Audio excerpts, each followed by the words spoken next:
Good evening guys. Boy, sama nga pala tayo sa rides ngayon guys. Waiting lang muna kami dito sa isa naming kasama para makaalis na. So habang inaantay namin guys, binibidyoan ko muna sila para naman lahat makuhanan. Partida yan, galing pa akong trabaho nito tapos sabay sama sa rides no. Habang iniisip ko na 8 hours yung biyahe, dito pa lang pagod na ako. Nakakatakot din talaga mag-rides minsan. Kasi minsan yung mga sasakyan, di mo alam kung matino ba o hindi. Kasi minsan may mga siraulong driver at barubal mag-drive. Alam niyo naman yung guys, di ba? Minsan kahit anong pag-iingat natin sa drive, may mga disgrasya talagang hindi mo masasabi na dadating sa'yo. Pero kahit na ganon, dapat maging maingat pa rin tayo talaga sa kalsada. Pag may laro kami, para akong combo sa scatter. 10 times! Yun, tama. Magkano sa 10 times. 400 sa akin sa training Sa kanila isang At nung dumating na nga yung aming kasama na hinihintay, agad kami dito bumiyahe na agad guys. Di wala nang patumpik-tumpik pa, sabay alis na agad kami dito.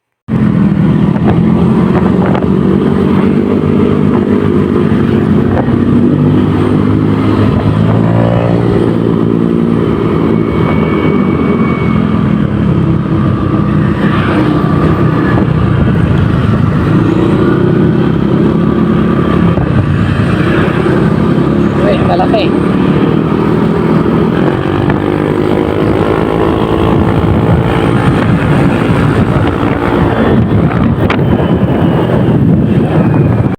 At pagkatapos nga namin baybayin yung daan na yun guys, dito nagpahinga na kami sa Nueva Ecija. Dito kami nag-stop over guys, kasi kailangan namin magpahinga.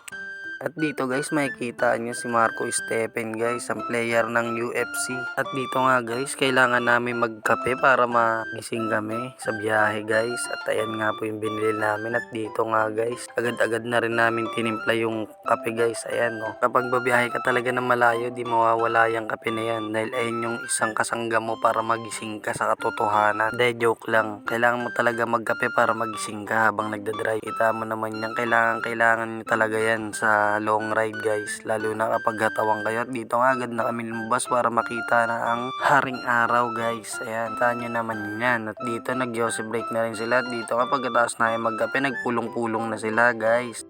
At pagkatapos nga nila mag-usap-usap guys, dito nga pala paalis na kami. At agad na kaming umalis dyan guys. Ayan, pack up na agad kami. At dito guys makikita nyo yung mga hatawan na to guys. Kaya nga habang wala pang hatawan guys, kitang kita nyo na may napakagandang araw na yan no.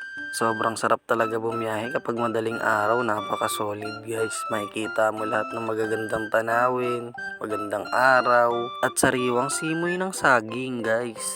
Wala nang tatalo dyan kapag sariwa yung simoy ng saging guys. Kaya nga habang binabaybay namin to, agad ko na silang papangalanan dito guys.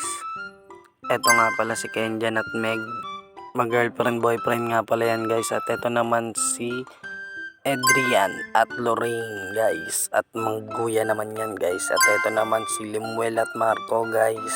Magkaibigan naman yan. At eto naman si Brian Tahe guys. Siya nga pala ang aking kaibigan na si Brian Tahe. At eto naman ang head coach namin na si Joshua Tolentino at Chess. Kaya nga pagkatapos ko sila pangalanan dyan guys, medyo inaantok na ako dito mag voice over. Nakakapagod din to, 15 minutes to guys 15 eh. Kaya nga pagkatapos ko silang pangalanan dyan guys, humataw-hataw na kami dito sa napakagandang daan na to guys. At napakagandang lugar, makikita mo dito yung mga magagandang tanawin, puno, ibon, halaman, ay sari-sari, singkamas at talong, luya, gulay, bahala ka na dyan. Kaya nga pagkatapos namin baybayin yung mahabang daan at magandang daan na yan guys, dito agad kaming humanap ng mahihintuan at tuminto kami dito sa Gabaldon, dito sa may kainan sa kanto, only rice 129 no.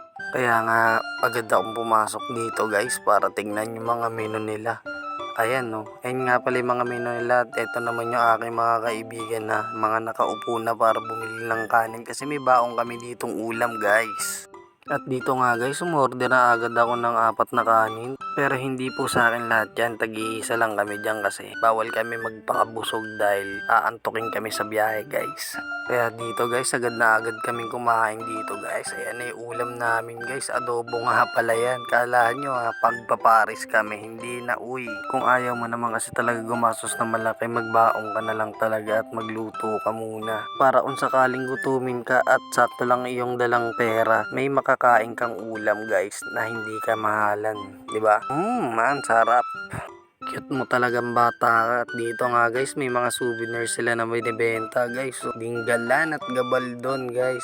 Ano pang hinihintay nyo? Ayain nyo na yung mga tropa nyong drawing guys. Kaya kung ako sa inyo, mag-regs na rin kayo guys. Huwag nyo nasayangin ng oras. Kaya habang bata ka pa at kaya mo naman puntahan yung isang lugar guys, puntahan nyo na kasi sayang din naman yung pagkabata nyo kung hindi nyo napuntahan yung gusto nyong puntahan na lugar, di ba? Once in a lifetime lang yan guys. Kaya kung ako sa inyo, mag-travel ka na mag-travel habang bata at may pera ka at kung may ipong ka naman, di ba? What is money? Paper only guys. At dito nga guys, makikita nyo yung mahabang daan na to guys sa Gabaldon. Napakaganda ng tanawin dito guys. Promise, hindi kayo magsisisi kapag nadaanan nyo tong lugar na to. Ang sarap balik-balikan nito guys. At habang binabaybay namin tong magandang daan at mahabang daan na to guys, dito nagpagasolina muna ang aking mga kaibigan guys kasi naubusan na rin sila ng gasolina. Mahirap naman kung matuyuan sila ng gasolina, di ba? Medyo malayo kasi dito yung pagasolinahan guys. Mahirap naman magtulak, di ba? Kung makikita niyo yung magandang view niyan guys, napakasarap akyatin yan guys. Ganyan nga pala kataas yung akyatin namin guys. At dito nga guys, napahinto kami sa Gabaldon ng ilog. Medyo nabubulol na ako dito Medyo inaantok na kasi ako habang nagbo-voice over ako guys. Pero hayaan nyo, tatapusin ko pa rin to para sa inyo. May mapanood lang kayo. Iba rin talaga kapag nag-rides ka. Dami mong makikita, tanggal stress, makakalimot ka sa lahat ng problema guys. At kung makikita mo yung mga magagandang view, talagang ito yung magiging stress reliever mo kapag marami kang problema. At dito nga makikita nyo sa Dinggalan ang human drone. Kita nyo naman yun, napakagaling ni kuya umiikot-ikot pa. Grabe guys, hindi namin kakilala yung mga yan. At dito nga guys, agad na kaming umalis at malapit na kami sa aming rerentahan na kubo. Kaya nga habang hinahanap namin yung aming rerentahan na kubo kung saan lugar dito sa Dinggalan, hinahanap pa namin dito kung saan yung lugar na yon guys. At dito dumating na nga agad kami dito sa may lugar na aming hinahanap na pagrerentahan naming kubo guys. Agad na kaming pumarada dito guys. Kaya nga pagkatapos nilang iparada yung mga motor at iayos dyan sa may tabi guys, dito guys makikita nyo kanya-kanya na kaming salampak dito para makapwesto na guys. Dito kasi sobrang pagod talaga, kailangan mo magpahinga. At yung iba dito tamang ML lang, tamang chat. Dito guys marami na nagpapahinga pero swak din naman guys. Okay na okay yung kubo na naarkila namin. Di nga lang kami kasya lahat. Pero kahit na ganon, masaya naman kami lahat. At makikita nyo dito ang magandang view ng dagat guys. At ayan nga pala yung mga kubo na pwede nyong pag-inuman, pagkakain kayo, lahat kayo dyan. Kung nasa 15 nga kayong kakain dyan sa kubo na yan guys, kasyang-kasya kayo dyan. Kaya nga kung may bala kayong magdagat guys, magdagat na kayo, ituloy nyo na, wag puro drawing guys. Sumama kayo kapag hindi kayo sinasama, sumama kayo guys. At pagtapos nga namin magpahinga sa kubo at dito lumarga na kami para mamasyal dito sa grotto ng Dinggalan guys. Sobrang ganda rito guys. Kung di kayo napupunta dito, pumunta na kayo dito guys. Sarap mag-rides dito. Kaya nga kung ako sa inyo, mag-rides na kayo ng mga tropa nyo, mga kaibigan nyo guys. O kaya mga kapamilya nyo. Kung meron man kayong balak puntahan, pumunta kayo dito sa Dinggalan guys. Napakaganda dito, promise hindi kayo magsisisi. At dito nga, paparinig ko muna sa inyo ang mga hatawan nila.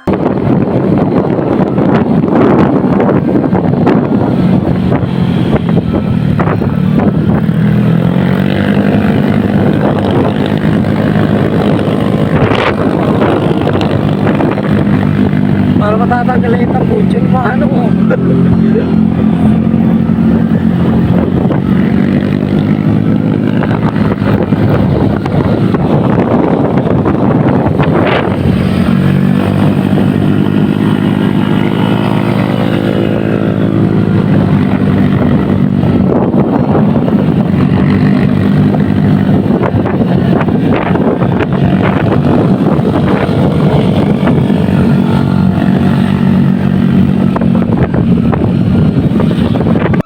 pagkatapos nga nilang magatawan dyan guys, huminto muna kami dito para makita yung magandang view na isla na to guys. Hindi ko alam kung anong isla to guys, pero napakaganda rin dito guys. Sulit na sulit yung rides nyo dito kapag dito kayo pumunta guys. Ba't ba puro guys ka? Ano ka? Kamag-anak ni Baron Geisler? Kaya nga dito tumungtong muna ako sa malaking bato para makuhanan ko ng larawan yung mga magagandang tanawin na yan. At kapag dito kayo pumunta, malalanghap nyo talaga ang sariwang sagi. At kung makikita nyo yung sinusumsum ko na yan, dun sa may lighthouse na yan, diyan kami pupunta mamaya. Andyan nga daw kasi yung mga magagandang view. At magandang view ng dagat, magandang view ng bundok. Lahat makikita mo dyan guys. At napakaganda mag-selfie dyan guys. Lalo na marami kayo. Kasama mo lahat ng pamilya mo, kaya kaibigan mo, mga kababata mo. Lahat dyan guys makikita nyo, promise. At dito nga sumakay na kami ng bangka guys.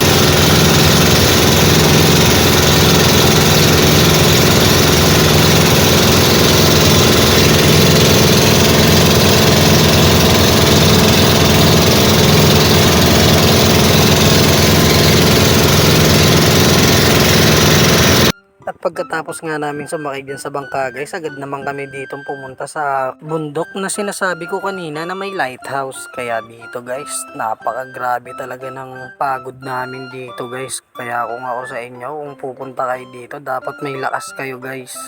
Dapat dito may sapat na lakas ka. At dito dapat lagi ka may baon na tubig, kasi kung wala, mauuhaw ka dito at wala kang may inuman na tubig.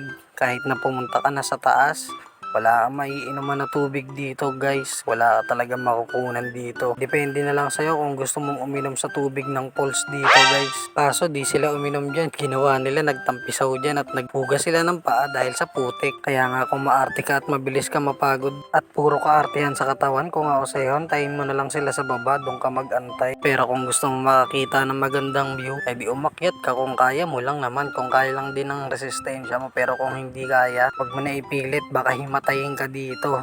At dito guys, sasabihin ko na sa inyo, talagang nakakapagod dito dahil mabato ang dadaanan. Pero sa akin, basic lang to dahil sanay naman ako sa mga gantong lakaran at akyatan. Kaya nga kung ako sa'yo, kung hindi mo kaya, huwag kang tutuloy dahil kung mahina resistensya mo dito, ihimatayin ka. Kaya nga malaki din pasasalamat namin dahil walang nasaktan sa amin at safe kami nakaakyat sa taas. At ako nga pala yung nauna dito sa taas.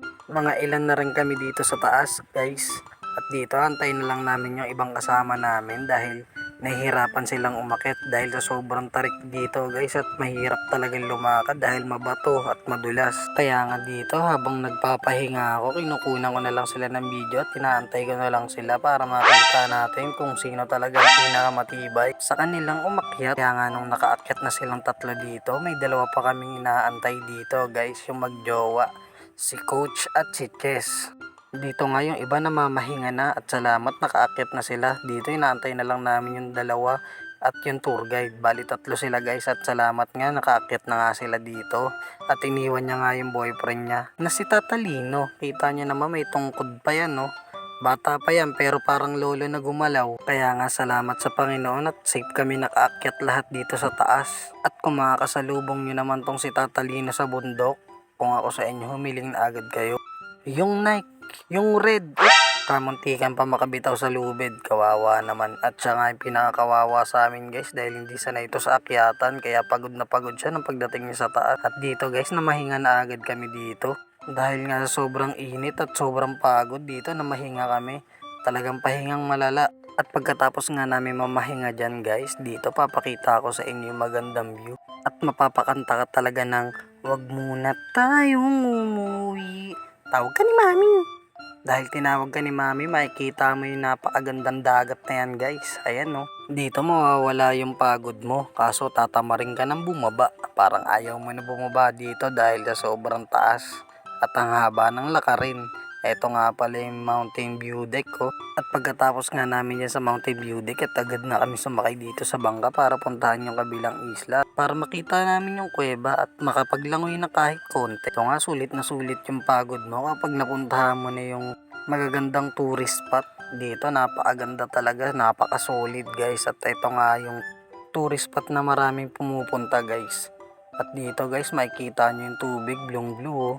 Kaya nga pagkatapos namin dyan guys, sayang hindi namin na-videoan yung paglangoy namin at hanggang dito na lang. I love Bingalan! Hey!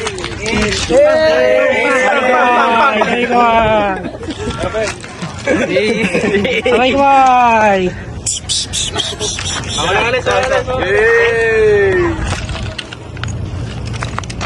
Hey!